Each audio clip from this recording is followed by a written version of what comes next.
நமஸ்காரம். இன்னிலிருந்து நம்ம கந்த புராணம் ஆரம்பிக்க போறோம். கந்த புராணம் ஆரம்பிக்கிறதுக்கு முன்னாடி முதலாகிய விநாயக பெருமானையும் கதையின் நாயகனாகிய கந்த பெருமானையும் வணங்கி தொழுது நம்ம அத்தியாயத்துக்குள்ள போகலாம்.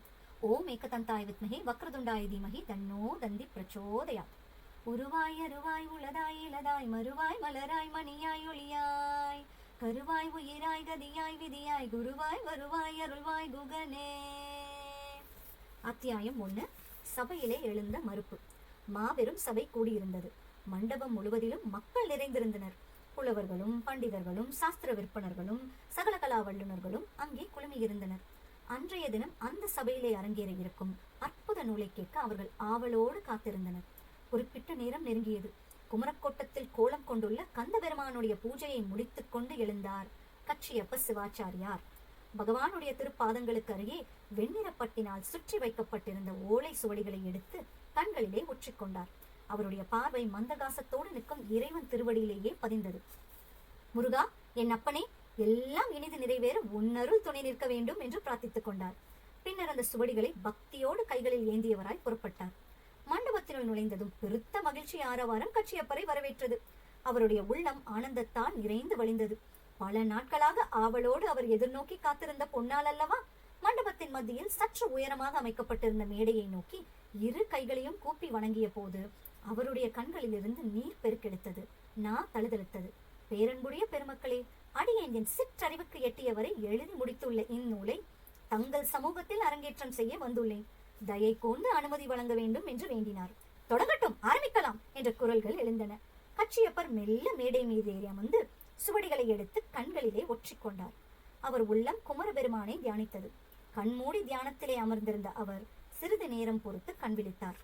அருகிலே வைக்கப்பட்டிருந்த தட்டில் இருந்த மலர்களில் இருந்து சில மலர்களை எடுத்து பகவானை தியானித்தவாறு ஓலைச்சுவடிகளின் மேல் சமர்ப்பித்தார். பிறகு அவற்றை எடுத்து மடி மீது வைத்துக் கொண்டு நூலை பிரித்து முதல் சுவடியை கையிலே எடுத்தார். அடுத்த கணம் அமைதி நிறைந்த அந்த சபையிலே அவருடைய குரல் கணீரென எழுந்தது. திகட சக்கர செம்முக மைந்துளான் சகட சக்கர தாமரை நாய நகட சக்கர விண்மணி யாவுரை விகட சக்கரன் மெய்ப்பதம் போற்றுவோம். விநாயகர் காப்பாக தாம் பாடியிருந்த முதல் பாடலை எடுத்து சொன்ன கச்சியப்பர் அந்த பாடலுக்கான விளக்கத்தை பதம் பிரித்து தரலாகினார். திகழ் தச கர செம்முகன் ஐந்துளான், அதாவது விளங்கான் என்ற 10 திருக்கைகளும் செவ்விய 5 திருமுகங்களும் உள்ள சிவபெருமான் உடைய என்று பொருள் கூறினார். அப்பொழுது கூட்டத்திலே அமர்ந்திருந்த புலவர்களுள் ஒருவர் எழுந்து நிற்கவே மேற்கொண்டு பொருள் கூறுவது தடைப்பட்டது. ஐயா, தங்களுக்கு என்ன வேண்டும்? பாடலை திரும்பவும் படிக்கட்டுமா என்று கேட்டார் கச்சியப்பர். சுவாமி, ஒரு சந்தேகம் நிமித்தம் எழுந்து நின்றேன். அதை தெளிவுபடுத்திய பின்னர் மேலே தொடரலாமே என்று தெரிவித்தார் அவர். உங்களுடைய சந்தேகம் என்னவென்பதை கூறுங்கள் என்றார் கச்சியப்பர். சுவாமி, திகழ் தசம் என்ற வார்த்தைகள் திகழ் தசம் என புணர்வதற்கு விதி தொல்காப்பியம் முதலான இலக்கண நூல்களிலே கிடையாதே. பின்னர் எவ்வாறு அப்பதங்களை சேர்த்தீர்கள் என்று கேட்டார் அவர். ஆம், அவர் கேட்பது சரியே. இலக்கண விதிப்படி திகடசம் சரியான சேர்க்கை அல்லவே என்று கூட்டத்தில் இருந்த வேறு சிலரும் தெரிவித்தனர். ஆம், நீங்கள் கூறுவது சரியே, அதை நானும் அறிவேன். ஆனால் இந்த முதல் அடியான திகட சக்கர செம்முக மைந்துளான் என்பது நான் பாடியது அல்ல. அந்த முதலடி என் அப்பன் கந்த பெருமான் எடுத்து தந்ததென்றோ, அதனை அப்படியே வைத்து பாடலை நான் பூர்த்தி செய்துள்ளேன் என்றார் கச்சியப்பர். அதை கேட்ட அந்த புலவரும் வேறு சிலரும் சிறுநகை செய்தனர். சுவாமி, ஈசன் திருக்குமரன் தங்களுக்கு எடுத்து தந்திருப்பது உண்மையாயின் அவ்விதமே இருக்கட்டும். அது தங்களுக்கு மட்டுமே தெரிந்த ரகசியமாகும். அதனை நாங்கள் எவ்வாறு ஏற்பது? தங்களுக்கு தோன்றி குமரபெருமான் அடியெடுத்து தந்ததை போல இங்கே எங்களிடையேயும் அவர் தோன்றி இந்த அடி நாம் எடுத்துக் கொடுத்ததே என்று கூறட்டும். மகிழ்ச்சியோடு ஏற்றுக்கொள்கிறோம். அல்லது யாதேனும் ஓர் இலக்கண நூலில் விதியை காட்டுங்கள். இல்லையே இந்த நூல் அரங்கேற நாங்கள் அனுமதிக்க மாட்டோம் என்றார் அவர். அந்த புலவர் கூறியது சரியே என்று வேறு சிலரும் ஆமோதித்தனர். கச்சியப்பர் என்ன செய்வார்? எவ்வளவு ஆனந்தத்தோடு அவர் சுவடியை எடுத்து முதல் பாடலை படித்தார். முதல் வார்த்தைக்கே ஆட்சேபணமா? இவ்வாறு தடைப்படும் என்று அவர் நினைத்து கூட பார்க்கவில்லை. அவர் உள்ளம் தவித்தது.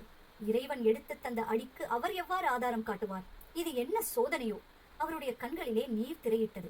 எதிர்பாராது எழுந்துள்ள இந்த இக்கட்டான நிலையை எவ்வாறு சமாளிப்பது என்று தெரியாமல் தடுமாறினார் கச்சியப்பர். உடல் பதற, நெஞ்சம் துடிக்க ஓலை சுவடிகளை மேடையிலேயே வைத்துவிட்டு எழுந்து நின்று கை கூப்பி மக்களை வணங்கினார். பெரியோர்களே, சபை இத்துடன் இன்று கலைந்து நாளை மீண்டும் கூடப்படும். அதே நேரம் தங்களுடைய சந்தேகத்தை போக்க இரண்டுள் ஒன்று செய்யப்படும் என்று தட்டு தடுமாறி கூறி முடித்தார் கச்சியப்பர். கச்சியப்பருடைய வார்த்தைகளை ஏற்று சபை கலைந்தது.